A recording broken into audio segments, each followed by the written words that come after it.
I always look forward to being with all of you, and I truly mean that, and today is no exception. You forced me to do some fresh thinking, knowing that all of you are such good students of the text, and you care about things being presented correctly and well, and if you don't, these people around me on the platform do, and so it forces a person to spend a lot of time thinking through what he wants to say, because they don't give you much time to say it here. Most people I know long for authenticity. There's one thing we want in others, is that they be real. We probably have as little tolerance for hypocrisy as any part of life. Jesus reserved his strongest words to be used against the hypocrites. Now, the difficulty is that we are in a work, and you are training for a work where it comes sort of with the territory. The worst kind of hypocrisy is religious hypocrisy. And you will pick up tendencies toward that even during your years at seminary. And I just want to help you guard against doing that and urge you to be real, just who you are. I was several years ago sitting with our younger son, Chuck, when he was still he was a preteen, as a matter of fact. And we were channel surfing and came across a televangelist who was doing his thing. One of these guys with about 9 strands of hair, very creatively woven into a rug, and he was performing and yelling and screaming. And right in the middle of his sermon, Chuck said to me, and Chuck's never been known to hold back. I don't know who he gets that from, but he said, "Daddy, why does he say God? Why doesn't he just say God?" And I thought, that's a great question. It's a great question. We can be phony when we preach. We can come across as insincere and faking piety.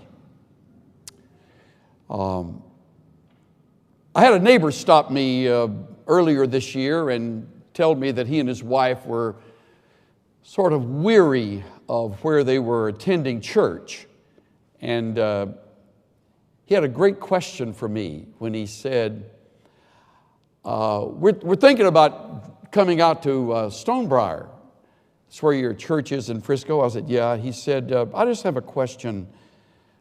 Do y'all have real Christians out there?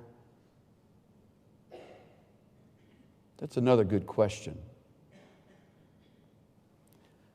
I said, well, some.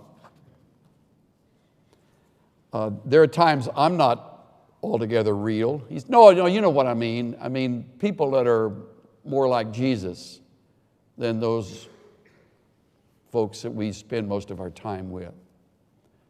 I said, yeah, that's the part I'm answering. That's the tough part. I'm not talking about being real as in being raw. I'm talking about being real as in being Christ-like. That's our goal, isn't it? I know it's mine. One man wrote it this way, what is Christ-likeness? It's not physical resemblance to Christ. Physically, the Lord looked like all other men. On the night of the betrayal, Judas had to arrange a sign so that those arresting Jesus would know which one he was. He looked like everybody else. It's not a cultural similarity.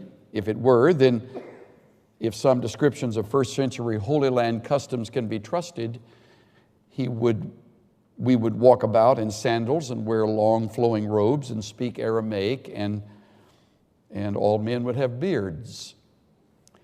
nor is it following him in every outward step and circumstance. If we imitated him literally, we would be carpenters till the age of 30, and then we would leave secular work for 3 years of itinerant preaching, avoid marriage and family life, show little interest in art, science, or national affairs, often sleep outdoors and go about penniless. Many medieval Christians mistakenly thought that to fully follow Jesus, they had to take vows of celibacy and poverty.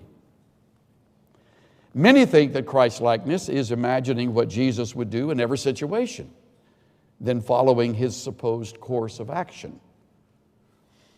Such contemplation can be provocative. However, a major difficulty is that our conclusions are based on imagining what Jesus would do. Then I like his summation. Christ-likeness is having the mind of Christ. Now, that's a good answer, but if you're like me, you need something a little more specific than that. What does it mean to have the mind of Christ? How does that work its way out? Over in Hebrews 13, verses 1 to 8, I find 6 snapshots of Christ-likeness. Now, this isn't an exhaustive list, nor would these necessarily be at the top of all the lists, but here are 6 snapshots. So let me give you the snapshots, and then I'll tell you a story, and we're through. We want to think about being a real Christian. There's no course at seminary that'll cause that to happen. There's no Authenticity 101. There's nothing in your past that will automatically cause you to come out real. On the contrary, probably unreal, especially if you've been taught to fake it. And again, ministry is an easy place to fake it. So let's take some snapshots and let's see how we fit in the frame of each one of these snapshots that occur. Let love of the brethren continue. So the first snapshot is love for others. Love for people in the family of God. That would include being kind and affectionate, thoughtful, staying on good terms in our relationships, showing ourselves as being genuinely interested in others, helping them in unselfish ways. That's all part of loving our brothers and sisters. How you doing there? Let's just allow that heat-seeking missile to hit us in the chest today. How you coming along in your love life for others? You don't do it here, you're not going to do it when you're out of here. So it's a great place for there to be a laboratory of love going on. Loving your partner in marriage. We'll deal with that a little more in a moment. Loving each one of your children.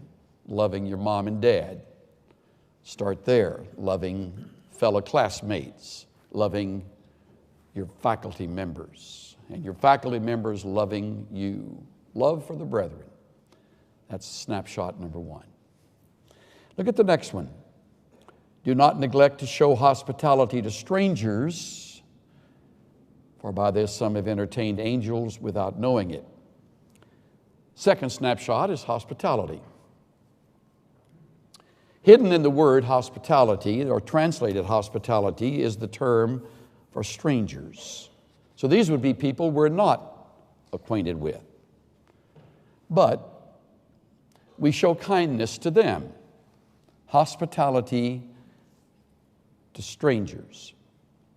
Every time we have a worship service at Stonebriar Community Church, I precede the time of worship by having everyone stand up and greet someone they don't know. It could be ritualistic or it could be genuine. I hope it continues to be genuine. I want everybody to say by the time they left that somebody spoke to me today. Somebody cared enough to reach over and take my hand, look me in the eye, and say hello. Some are reluctant to do that. We always have a few on the fringes that they're sort of there to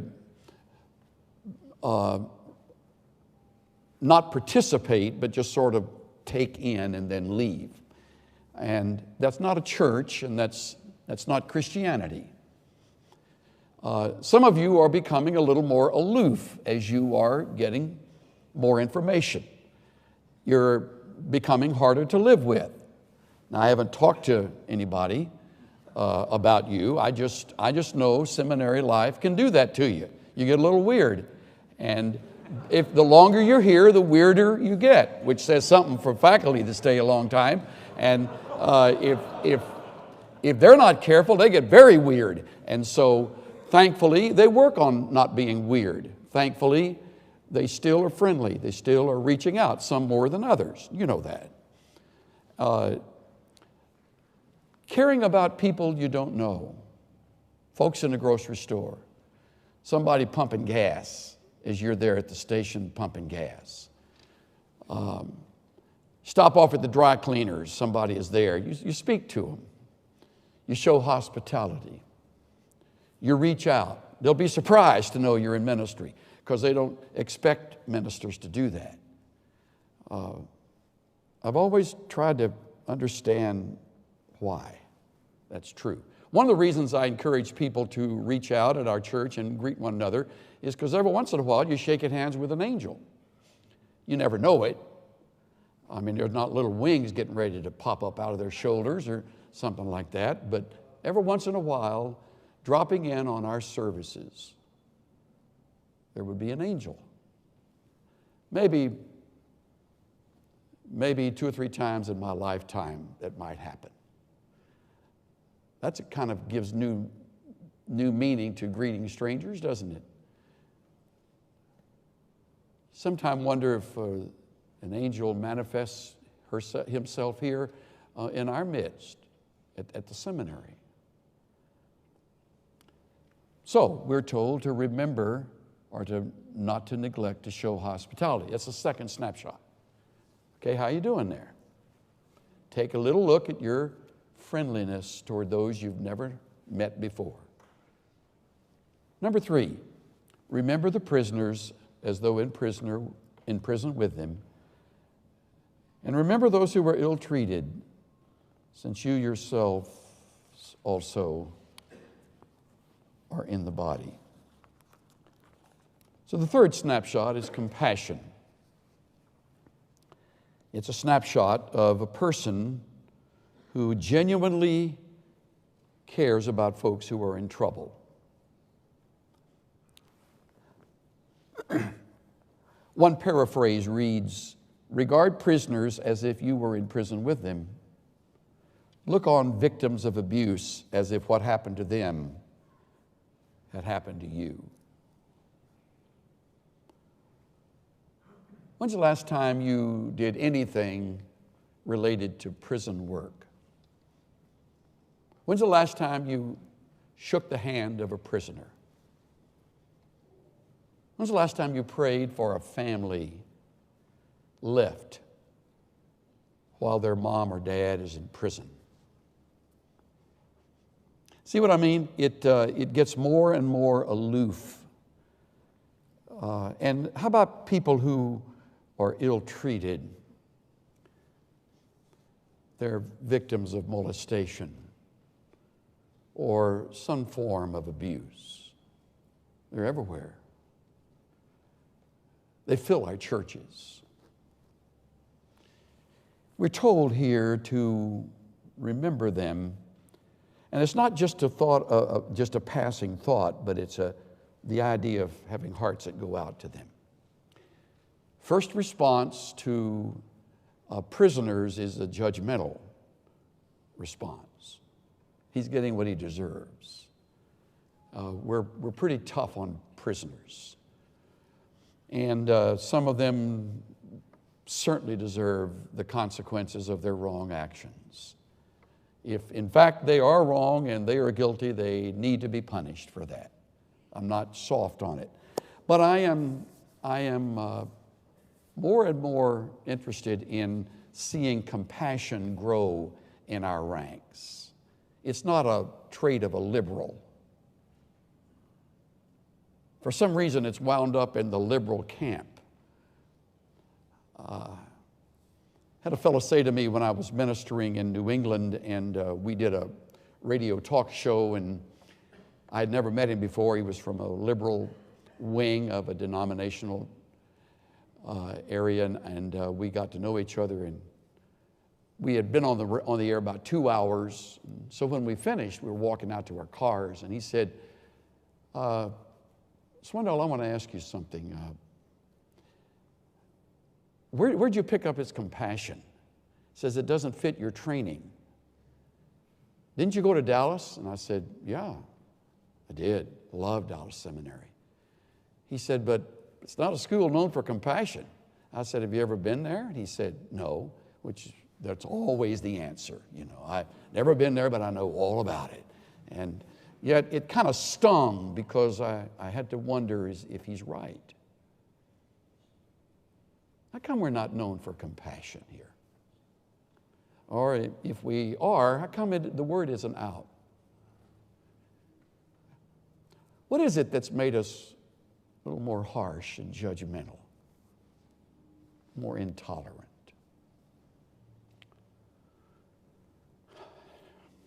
Convicting, isn't it? I feel conviction when I share these thoughts with you. Compassion is probably a few character traits more like Christ than compassion. Verse 4. Let's use the word purity. We're taking snapshots here. Marriage is to be held in honor among all, and the marriage bed is to be undefiled. For fornicators and adulterers, God will judge. This is a snapshot of marital fidelity and sexual purity. Has in mind being faithful to our vows, and until vows are made at an altar, remaining pure sexually. So purity is in mind, and it is another command that we hold marriage in honor. It's not complicated, it's not confusing. It's written to those who will be known as real Christians, or wish to be known as that. Verses 5 and 6 have to do with contentment. Make sure that your character is free from the love of money, being content with what you have. For he himself has said, I will never desert you, nor will I ever forsake you. So that we may confidently say, the Lord is my helper, I will not be afraid. What will man do to me? In other words, being truly satisfied and comfortable with your current lifestyle, free of the obsession to get more, courageous enough to swim against the stream of materialism, comfortable and satisfied, knowing that you are in the midst of the work of God and that financial gain will most likely not come your way. Contentment. I think that's part of what my neighbor had in mind when he told me. He's looking for a church that has real Christians. And he mentioned some things that were going on in his church, and I never commented. I just listened, and I told him he was welcome, but we were a long drive from where he lives, and he probably could find just as good a church on his way. And if he's not pleased with the one he's in because of the things he named, then he probably ought to seek one where he can really find a sense of fulfillment for him and his wife and their family. He mentioned the sort of emphasis on money and greed and always wanting more. So I thought contentment comes to mind as it relates to verses 5 and 6. Now, sixth and finally, consistency. Remember those who led you. Boy, this is great. Remember those who led you. Let me pause right there and have you do that. Call to mind in the faces, the names of people who have led you. Pastors, teachers, coaches, parents, mentors. Maybe the one who led you to Christ might have been your roommate in college. Maybe it goes back to your high school days, someone who led you there as a model. Remember those who led you. And especially remember those who spoke the word of God to you, considering the result of their conduct. Imitate their faith. Then he adds the greatest model of all, Jesus Christ, the same yesterday and today and forever. One of the wonderful qualities that I notice in people that I've admired is a consistency. Never really that hot, never really that cold, just a consistent. And I don't mean this to sound boring, but there's a sameness. Year after year, when you're with them, it's like you've never left. They're the same. They're there. What a great model. Okay, there you have it. Love, snapshot of love, hospitality, compassion, purity, contentment, consistency. Now the story. Before I read you the story, I want to give one final word of application. In your ministry, I hope you will form the habit of noticing the little guy. Taking time for those who don't show a lot of promise. Understand, as we're moving through life and we're ambitious and we're driven and we're at times almost neurotic about getting our goals and objectives accomplished, it's easy to kind of walk over some folks. Form the habit of not walking over anybody. Another great quality of Christ is he always noticed those that others would have walked past and ignored. Prompts me to read this. A good friend of mine sent it to me. At the prodding of my friends, I am writing this story. My name is Mildred Hondorf.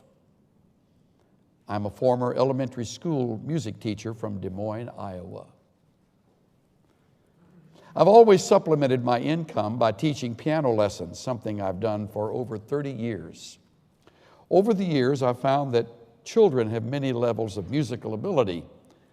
I've never had the pleasure of having a protege, though I have taught some talented students. However, I've also had my share of what I called musically challenged pupils. One such student was Robbie. Robbie was 11 years old when his mother, a single mom, dropped him off for his first piano lesson. I prefer that students, especially boys, begin at an earlier age, which I explained to Robbie, but Robbie said that it had always been his mother's dream to hear him play the piano. So I took him as a student. Well, Robbie began with his piano lessons, and from the beginning, I thought it was a hopeless endeavor. As much as Robbie tried, he lacked the sense of tone and basic rhythm needed to excel, but he dutifully reviewed the scales and some elementary pieces that I require of all my students. Over the months, he tried and tried while I listened and cringed and tried to encourage him. At the end of each weekly session, he'd always say, "My mom's going to hear me play the piano someday." It seemed hopeless to me. He just didn't have the inborn ability. I thought.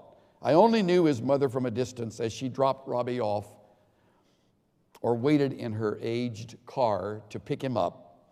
She always waved and smiled, but she never stepped in. One day, Robbie stopped coming for piano lessons. I thought about calling him, but assumed because of his lack of ability that he had decided to pursue something else. I was also glad that he stopped coming. He was a bad advertisement for my teaching. Several weeks later, I mailed to the students' homes a flyer of the upcoming recital. To my surprise, Robbie, who received one of the flyers, called and asked if he could be in my recital. I told him the recital was for current pupils, and because he had dropped out, he really didn't qualify. He said that his mom had been sick and unable to take him to piano lessons, but he was still practicing. "Oh, Miss Hondorf," he said, I've just got to play. I don't know what led me to allow him to play in the recital. Maybe it was his persistence, or maybe it was something inside me saying that it would be all right. The night of the recital finally came. The high school gymnasium was packed with parents, friends, and relatives. I put Robbie up last in the program before I was to come up and thank all the students and play a finishing piece. I thought any damage Robbie would do would come at the end of the program, and I could always salvage his poor performance through my curtain closer. Well, the recital went off without a hitch. The students had been practicing, and it showed. Then Robbie came up on the stage. His clothes were wrinkled, and his hair looked like it had been run over by an egg beater. And I thought, why didn't he dress up like the other students? Why didn't his mother at least make him comb his hair that night?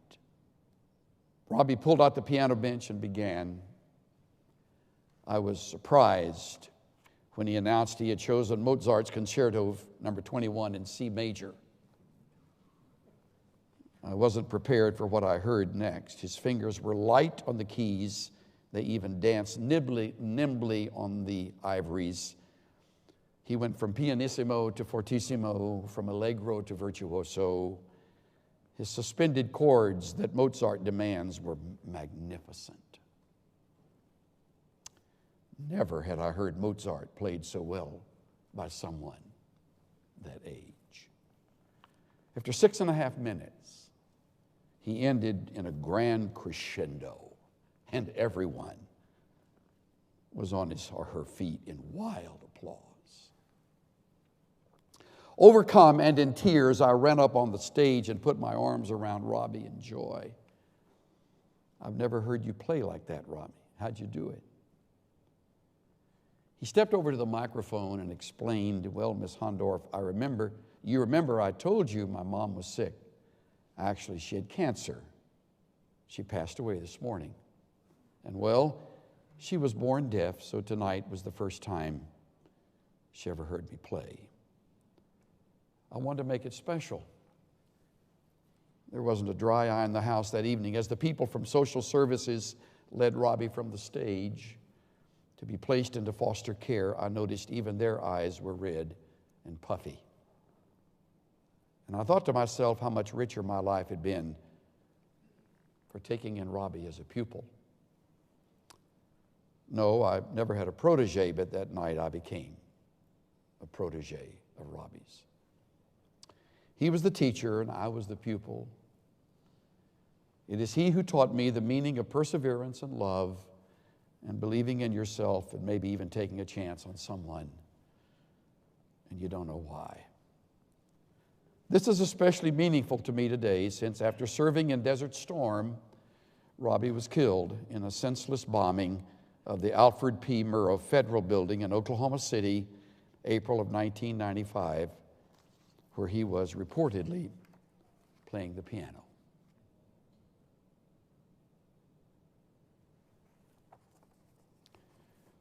All through your ministry, you will have Robbies. Some of them will be age 11, some of them will be 15, some will be in their 20s, some will be in their 40s. Some will be much older than you. And it may seem like they're not worth it. Busy and as important as you become. Remember, they're looking for real Christians. Real Christians. As I heard Joe Aldridge say a number of years ago from this pulpit, people won't really care how much you know till they know how much you care. Keep caring. As you get smarter, keep caring. As you find yourself in demand, keep caring. It's very Christ-like.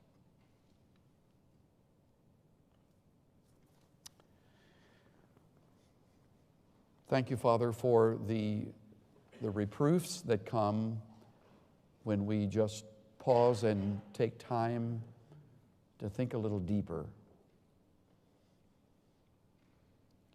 Thank you for those who cause us to slow down and see things we've not seen before. Help us with our love to be genuine. Give us the courage to reach out to people we've never met, to care for the abused and those behind bars. Strengthen our purity.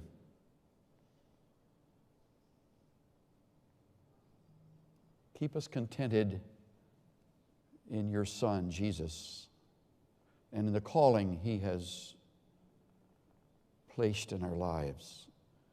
And may the result of a consistent lifestyle be that which causes others to come to a knowledge of Jesus. I pray for each person here, each precious life, each treasure, being prepared for your work, that you'd help each one